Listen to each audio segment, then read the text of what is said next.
I really like the way you rub my. Oh, we're recording.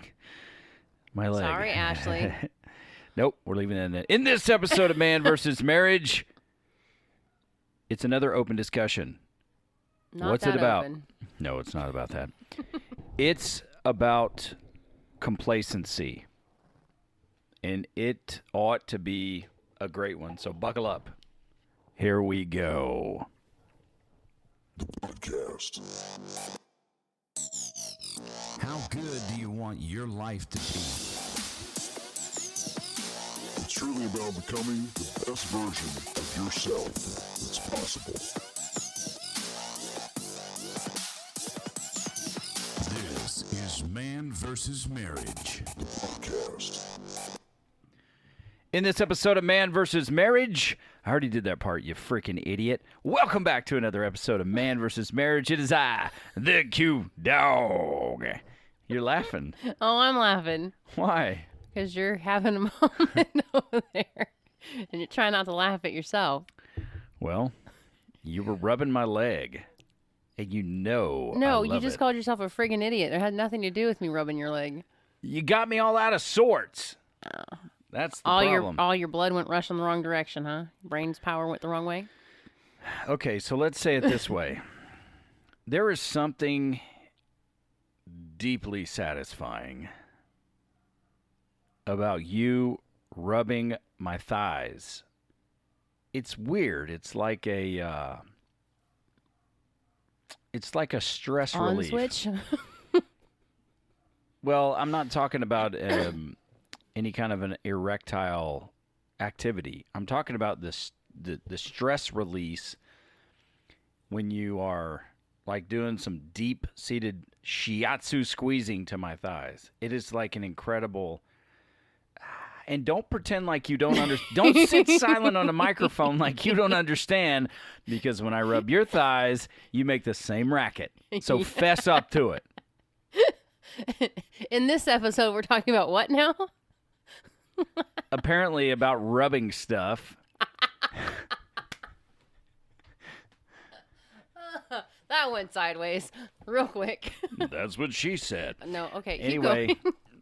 you know, I say this all the time, but the fact that I can still make you laugh, like legitimately LOL, it just cracks me I up. guarantee you Chris is somewhere laughing hysterically at us going, now you know how I feel. Yeah. Yeah, he's saying that to you, right? Exactly. The thing is that when we did that show, you know, in the moment things seemed so funny. But then I would go back and listen to it, and I would be like, Quincy, that's not funny. It's not even dumb. It's something And yet Chris fell out of his chair Yeah. laughing. legitimately. Yes. He fell out of his chair laughing, and that is just something I will never, ever, Me ever either. forget. Smiley face pajamas frowning. Right. I'll never right. ever forget it.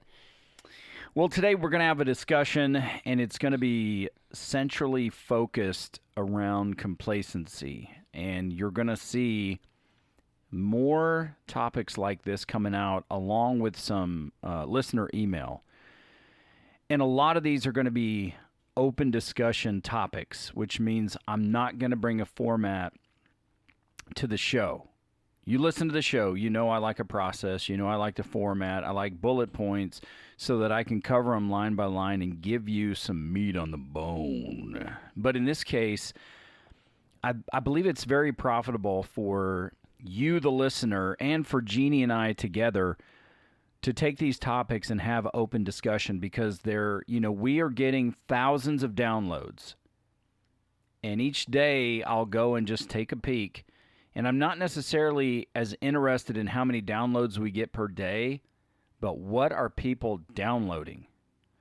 And looking at it, there is a lot. I mean, repeated with consistency. Help my marriage. Help my marriage. There's autism support. There's be a better man. There's help my marriage, and on and on and on. So what we're going to give you, unless you send me an email, Quincy@mvsmpodcast.com, unless you send me an email to say something different, we're going to give you these particular topics as an open discussion because I believe it'll be thought-provoking for you and in your own relationship and in your career and in your other relationships that have to do with friendships, etc.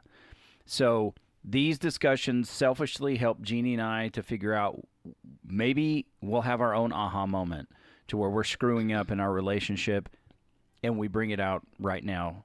But it's something for us to talk about. Have your wife or your husband listen to an episode like this if they can stomach a podcast, because Jeannie cannot stomach a podcast. Not if you want me to stay awake. And eventually, we're going to get our crap together, and we're going to have a consistent video option as well as just audio. We're going to do that. A lot going on in the Moran household, but we're going to do that. I assure you, it's coming. With that being said, today we're going to talk about complacency, and it is something that our marriages around us, marriages around our country, marriages around our continent, marriages around the world end up dealing with. Because we as couples tend to get caught up in our own world. And what that does is that creates an atmosphere of complacency because you're just kind of taking things for granted. You're not doing things intentionally. And I want to read this definition to you. A profound difference between people, viewpoints, feelings, a deep fissure in the earth, rock, or other surface. If you don't know what a fissure is, it's like a crater-like burrowing. It's a large.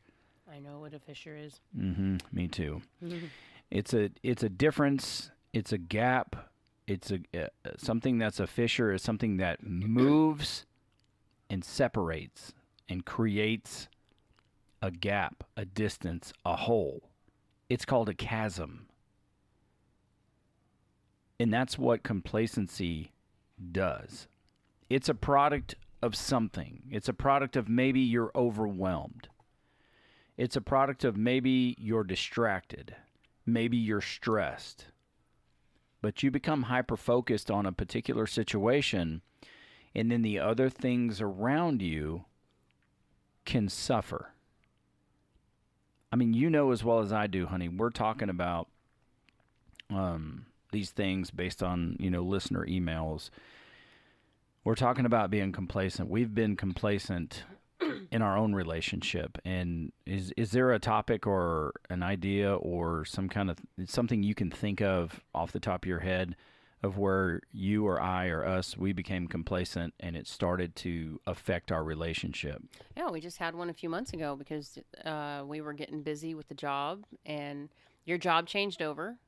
The kids' schedules changed over. We had jobs starting for kids, and we just had a lot going on. So you and I, just a very basic, we realized that our sex life and our intimate time just became kind of routine. It was kind of, it wasn't that we missed any time together. It was just simply not as involved or as, what's the word I'm looking for? It wasn't as intimate as it normally is. Yeah. It was just kind of, we knew we needed each other. We knew we needed to have that connection. So we did just enough to have that connection, and that was that. And that's not like us at all. Yeah. And I mean, a very, like a healthy sex life is crucial to a great marriage. It just is. Now, there might be actions, positions. Well, for us, it can be as simple as just laying down in the bed naked with each other and having a heart-to-heart conversation about stuff that's going on prior to or after intimacy. It's a very vulnerable moment between the two of us where we connect on every level, not just physical. Yeah. Well, and that's why I say, on the topic of sex, when you're talking about becoming complacent, there's activities that we do together that we thoroughly enjoy. I mean, it's the goods. And what happens is, it's like, ooh, I enjoy that. So you do it again, you do it again, and then you do it again, and you do it again. And before long, this is what you're doing. You're not mixing anything up. You're not being intentional about anything except for the outcome, which is an orgasm. And there's more. This might come as a surprise, fellas, but there's more to sex than just an orgasm. Or missionary. Yeah. I'm just saying. I don't think we get hindered by No, I'm that just I'm as not. much, I'm but just you're saying right, there you're right. are in conversations had in the past with other married couples, that was an issue where it's just one position or one outcome, and it's like, it's not my place to really say this, but I really want to enlighten you on a few things. Yeah. But we're enlightened but I'm at just all, but yeah, I get that's you. the point, though. It's like it just becomes that to me is when things become service rather than connection, and that's when you and I notice, okay, wait, this is becoming mechanical. This is not becoming connective, Yeah. and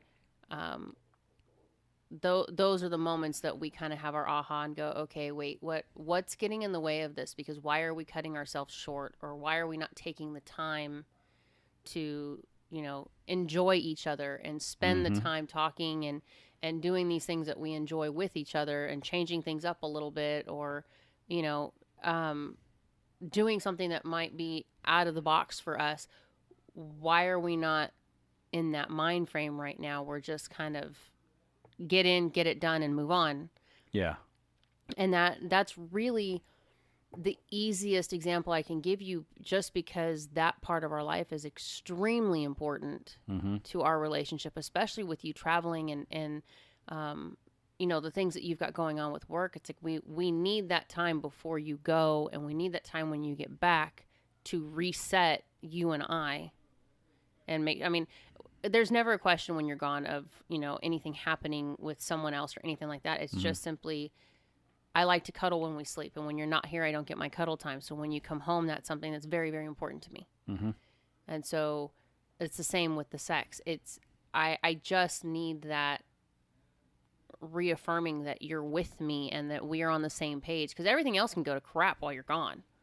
But when you come home, I need us to be on point. I need us to be, solid, and our foundation to be solid, and our connection to be met.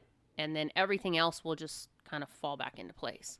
Yeah, and so when, we kind of have that philosophy, not kind of, we have that philosophy. The way you do one thing is the way you do everything. So when you get into a routine, even though it like feels good, and ultimately there's part of the outcome that happens. Like I say, it's not just about having an orgasm or exploding when you're having sex. There's the other side that has to do with intimacy and connection. And there are, from time to time, you and I will both, kind of speak up about it. And I think what happens, and, just in this example that you've given, I'm going to give another example that I just thought of. But in this example, there was a change. And that change caused us to lose focus. And then we became complacent. And then we got into a routine. And neither one of us really ever want to be there. We don't want to get caught in a complacence, with complacency and in routine where we're just going through the motions, because there's nothing that's intimate or, a connection there that's meaningful. I don't want to really say it that way, because in the moment I'm definitely enjoying what we're doing, but it's imperative that we in our relationship are doing things, and we're doing them intentional and with a purpose. Well, okay, so use a different example. Instead of just looking at sex, how about date night? We got to where, for a little while, again, we were busy. There was a lot going on.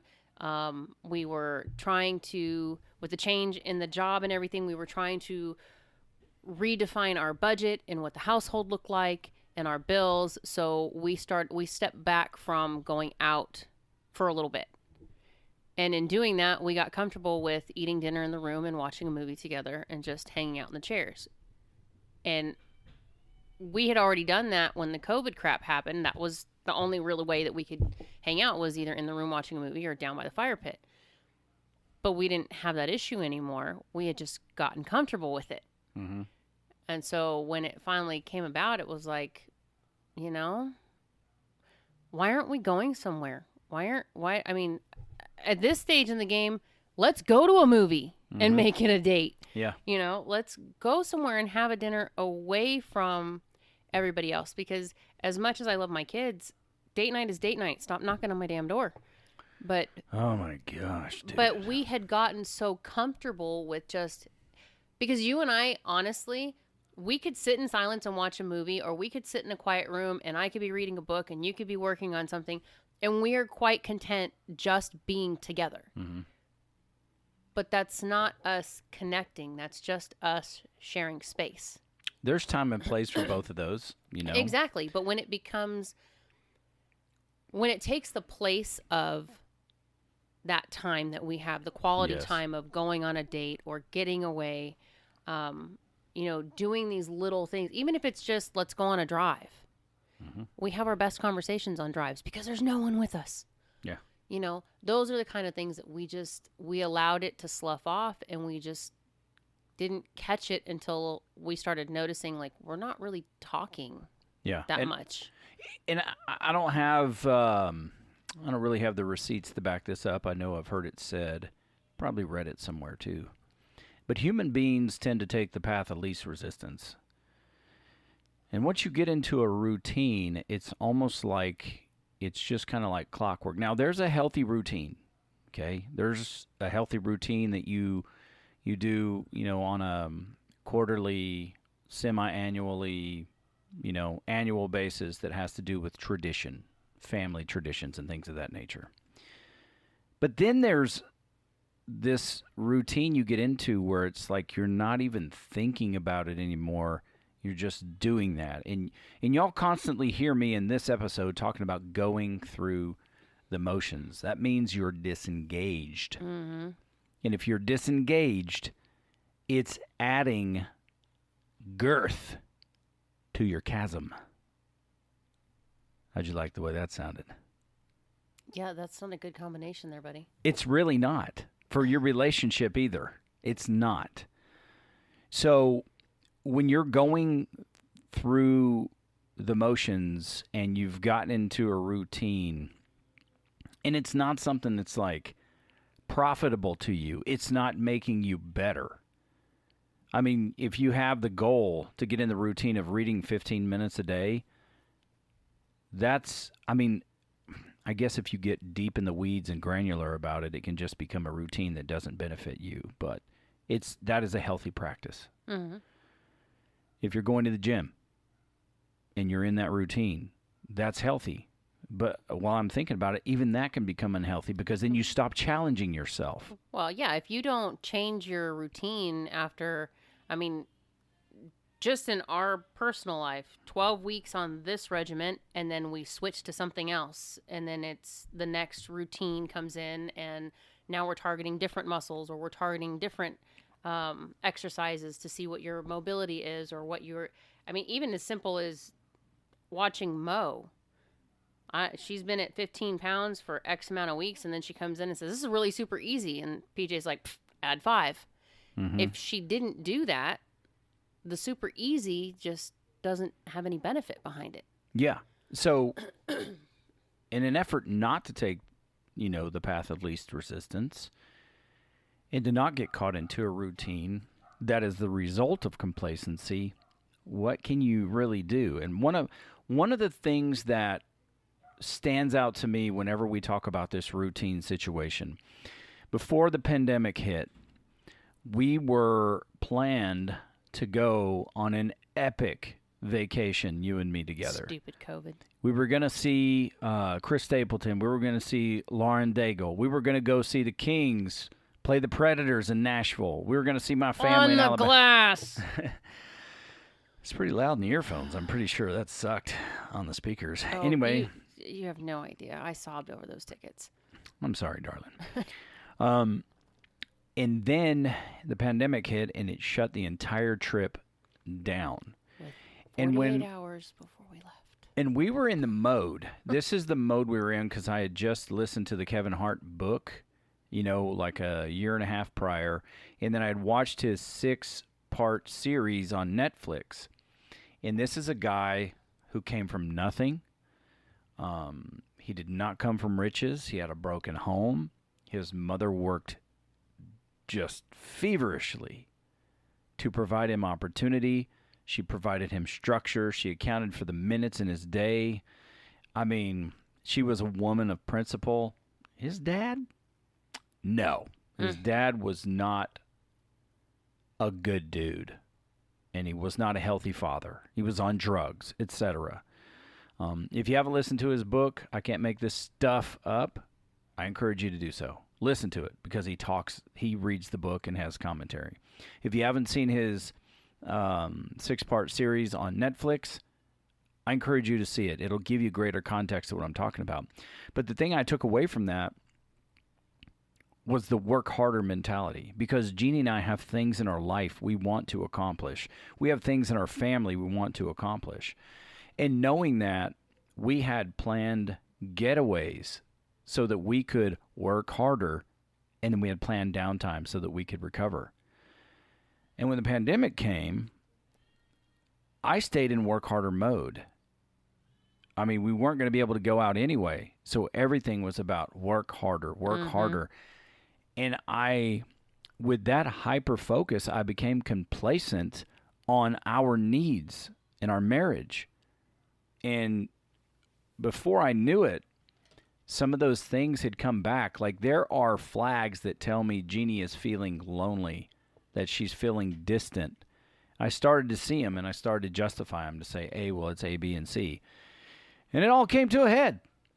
And we had to have a pretty lengthy discussion. And as we were talking about it, I think that's right around the time that, my say it ugly, clean it up scenario, that type of philosophy came out. And we took a step back, and I said, oh my gosh, there was a major change.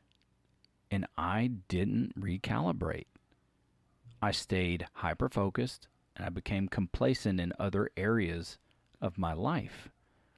And it affected our relationship. And I'm here to tell you, whether you know it or not, quite possibly that could be happening to you in some of your relationships, or to you in your health, or to you in your physical well-being, or to you in your mental health. And quite specifically, it could be happening to you in your marriage. You may push back on me, and I'm okay if you do, but I'm the one who reads the emails that are coming in. Keep them coming. But I'm the one who reads the emails. And over and over and over again, men and women are being complacent in their marriage. It's creating a chasm, and some of these chasms are too deep and wide to be put back together. And it is heart-wrenching. It already seems like there's enough, fighting to come between you and your marriage relationship. I mean, just tons. So many things. I've never done this, but I've only swiped left or swipe right, whatever app that is on. I mean, you can frickin' get on your phone. This is what I'm told. You can get on your phone and find a local hookup and swipe, have some sex, get your rocks off. They're gone, you're gone, and it's back to business as usual. No real meaningful intimacy, just sex for the sake of sex. No commitment required, no personal responsibility, and just keep moving on. And it's like society continues to push us into singleness. I can't come up with the word I'm thinking, but it's like everybody needs to just be self-sufficient. And it's so funny that We watched Demolition Man not long ago, Oh my gosh. and it was so. What's an intelligent word I'm looking? It was so reflective of today's society and where it's going, to the point of the things you could say. And then when they were having sex, they put on some VR, virtual reality, sex something. Let me just say no. Yeah, let me say no. No.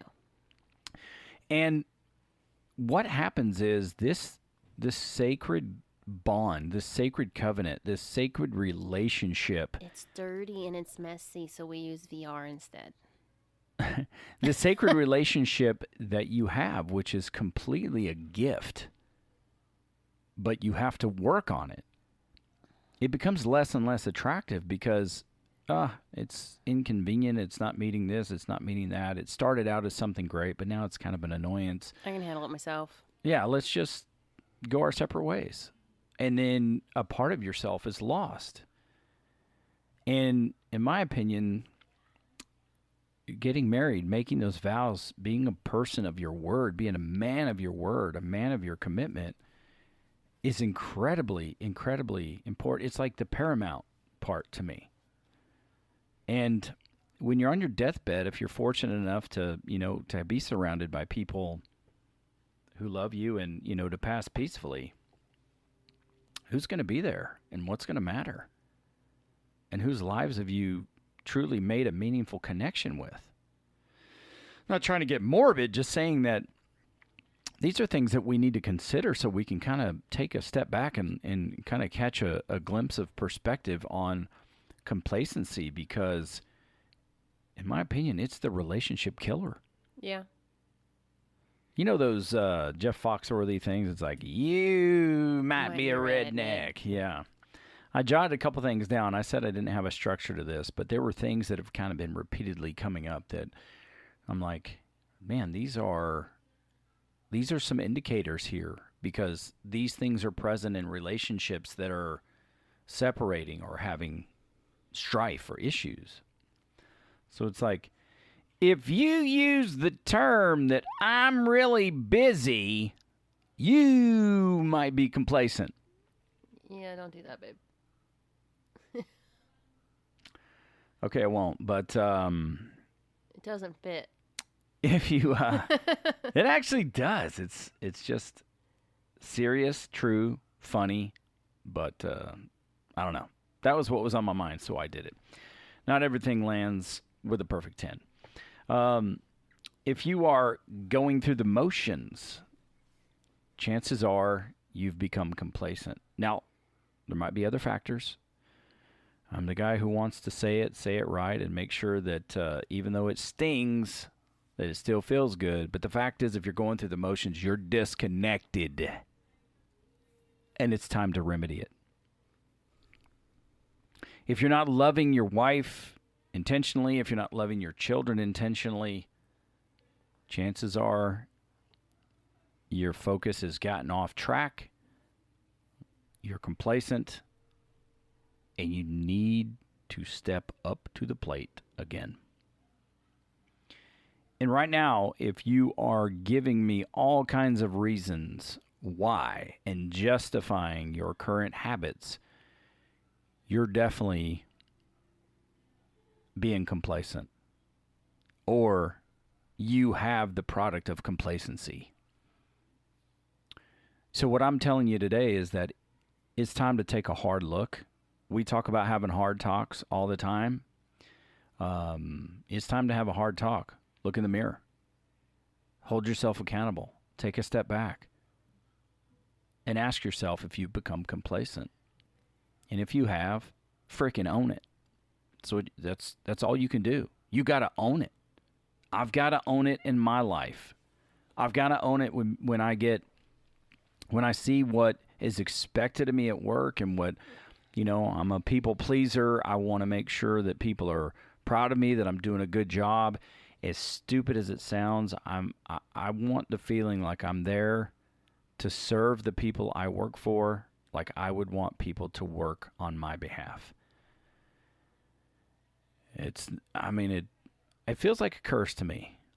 I don't really know how to say it any other way, but I'm trying to work on behalf of others like I want people to work on behalf of me, because I really truly believe that You have an ethical belief that not many, I think, still live up to.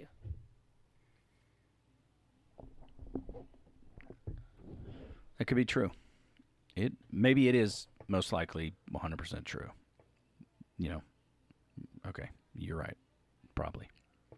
I don't know why I keep going back to the maybe probably thing, but because I want to believe the best about people. Just go ahead and say I'm right. It's okay. We I'm accept right, it. and it's okay. Smart ass. Yeah, yes I am. But if you just take mine and GD's example, you've got the Quincy Moran guarantee already that we'll come and we'll share our life with you. Look at a change. Has a change taken place? And have you remained in routine? Have you become complacent in sex, in date night, in relationship, in work, etc.? You wanted to say something, go. Yeah, take a step back and look at your spouse.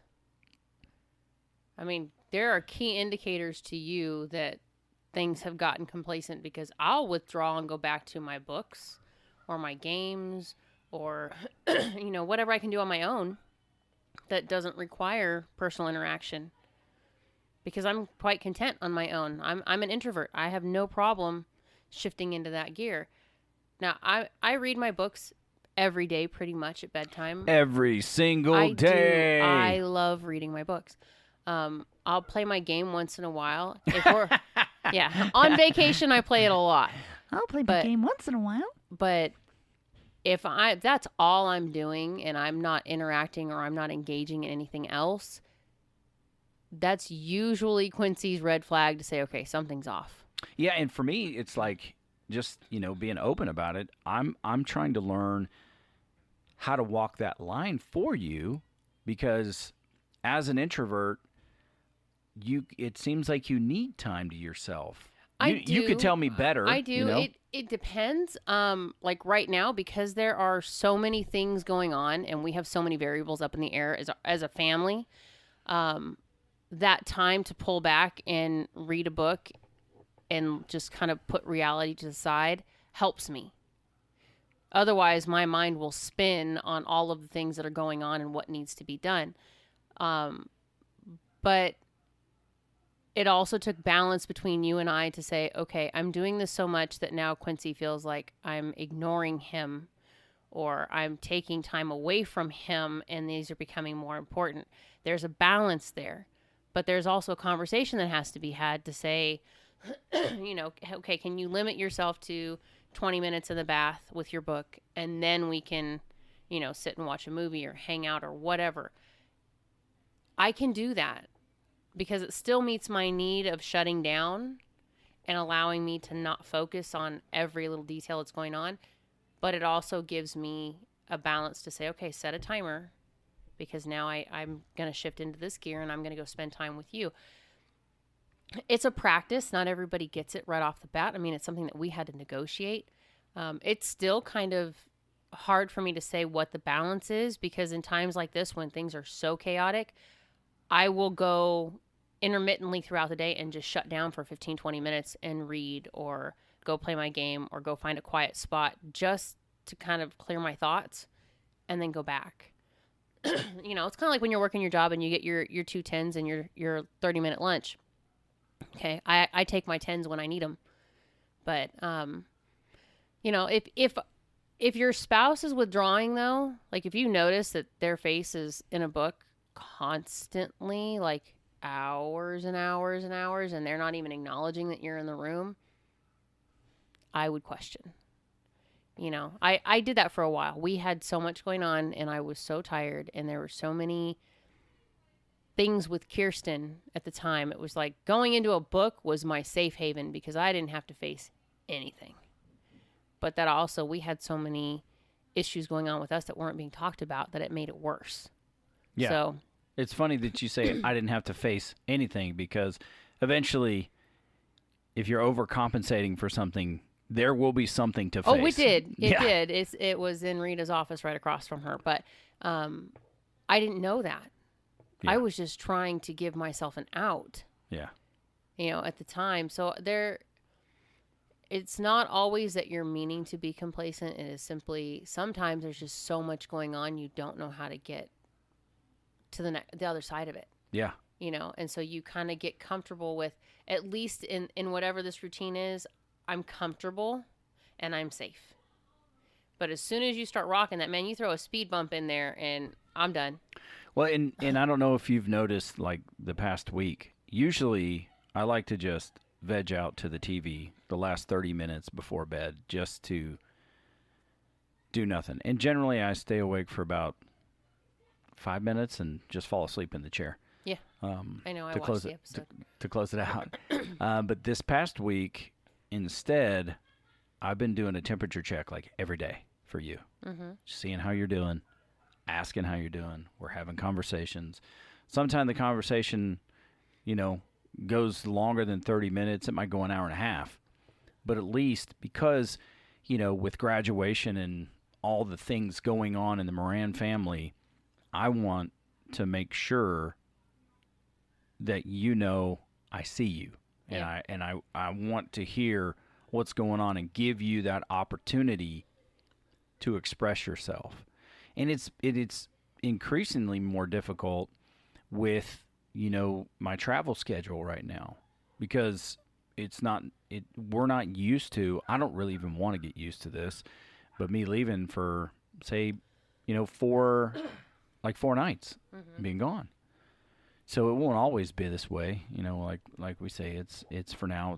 It's not forever. It's for now. But it's imperative that we, as a group, if you're the only one in your marriage that listens to this, take a step back and ask some questions to your spouse. Just take some time to stop and think about your relationship.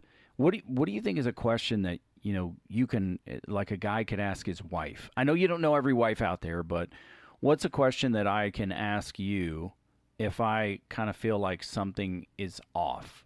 I think I know what question I would ask, but Usually, from your perspective, for me, you ask me, how's my heart? That's usually the first one if you think something's going on, or like lately, because there have been some very emotional situations for me going on. You ask me how my heart is, or you'll ask me, how can I help you? Or, what do you need from me in this situation? Sometimes it's just as simple as crawling in bed and forcing me to cuddle with you for a few minutes, because I'll fall asleep on my own if he's sitting in the chair, but he knows that cuddle time is very important to me.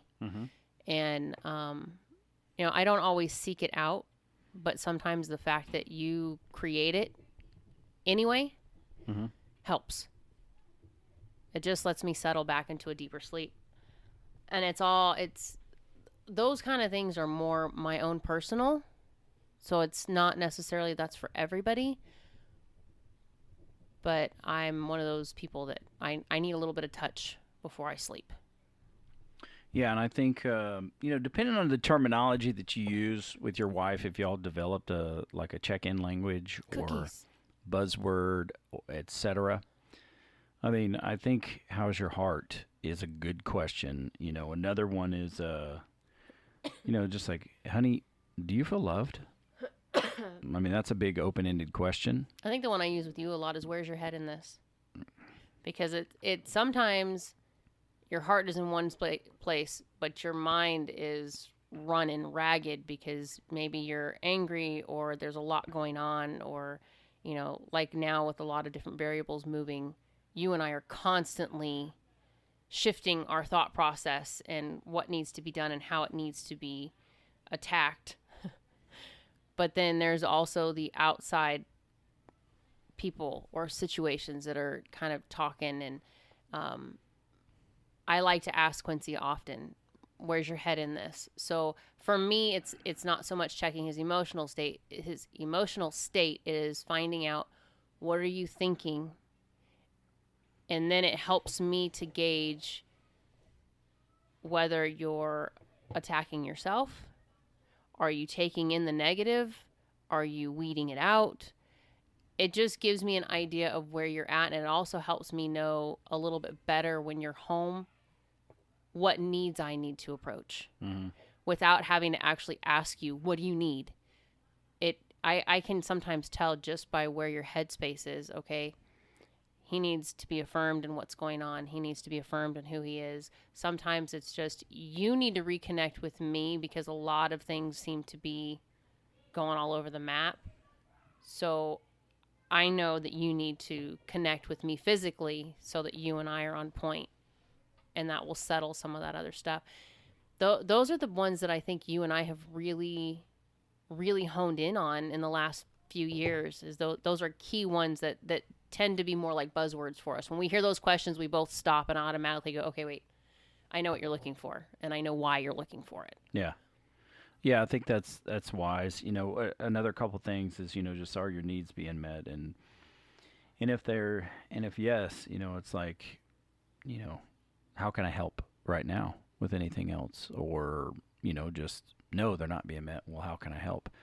And that might open up a tirade of, lashing out, or I don't know how your relationship is or how you've developed it, but I do believe it's extremely important to do that temperature check.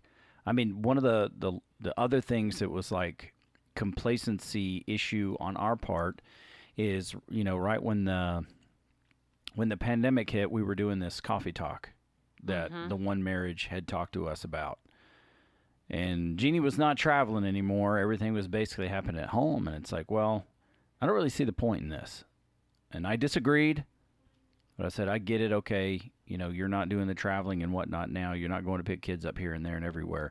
So we don't necessarily need that. But when things opened back up and there was a, schedule kicked back in, and we didn't have sense enough to say, hey, it's time for us to start checking in on our calendar again to see what is going on.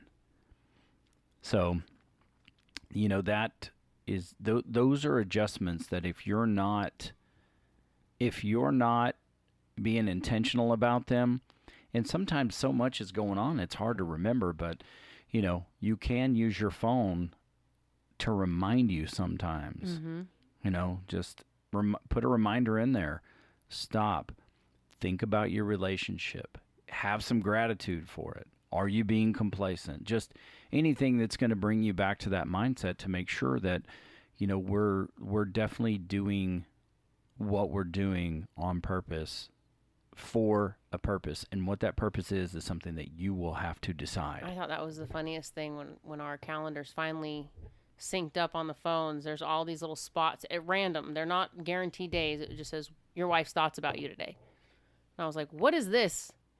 And that was for him to stop and check with me to see, where am I at today? What am I doing? How's my head? Well, it's twofold, because you sent me a text message one time that had your thoughts about me. And Only so one? This particular one was at the perfect time. So I copied it, I pasted it into a calendar, and I set it to just remind me every so often. Candace has that. Jeff and Candace, who were on a while back, he sent her a message once, and she saved it to her phone, and he saved it to his phone. So when situations come up, or she's feeling down or whatever, he'll resend the same text with a little note that says, just remember.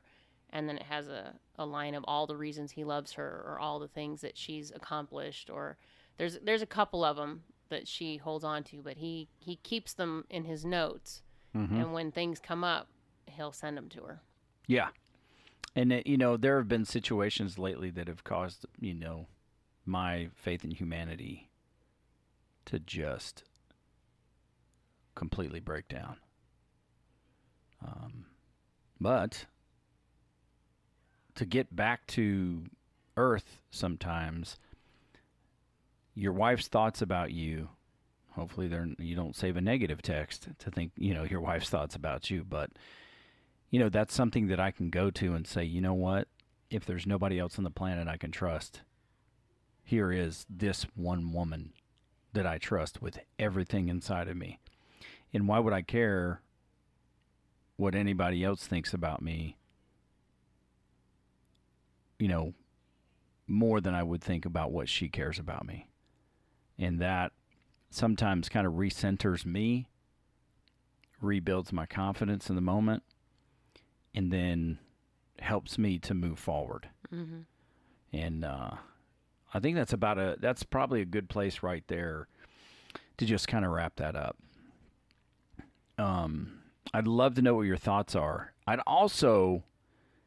don't do this hardly ever, which I should probably do it more often, but if you're listening to the show and you enjoy it, a 5-star rating would be awesome.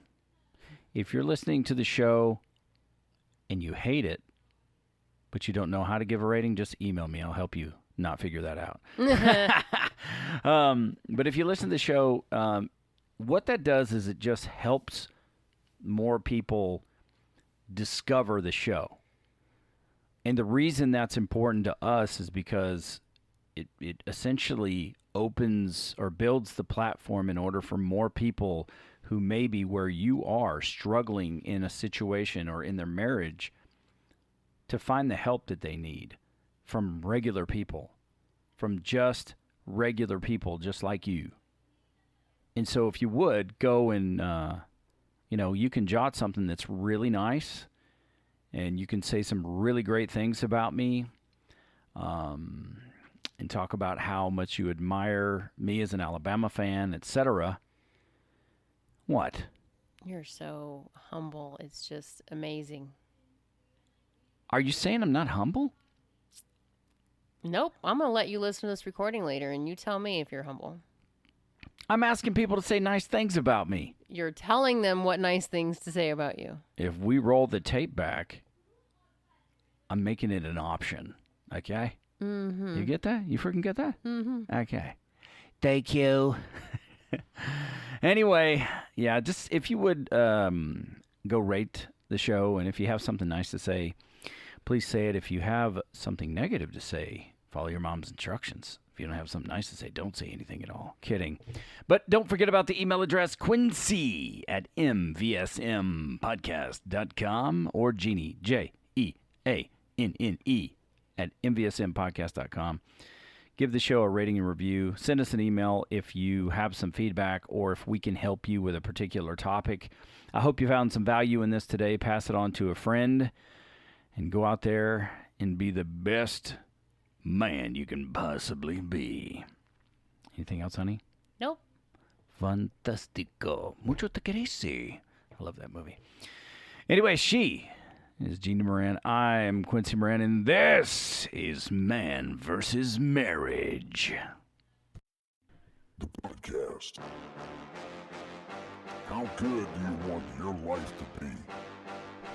You gotta live on purpose, for a purpose. It's truly about becoming the best version of yourself that's possible. This is Man vs. Marriage.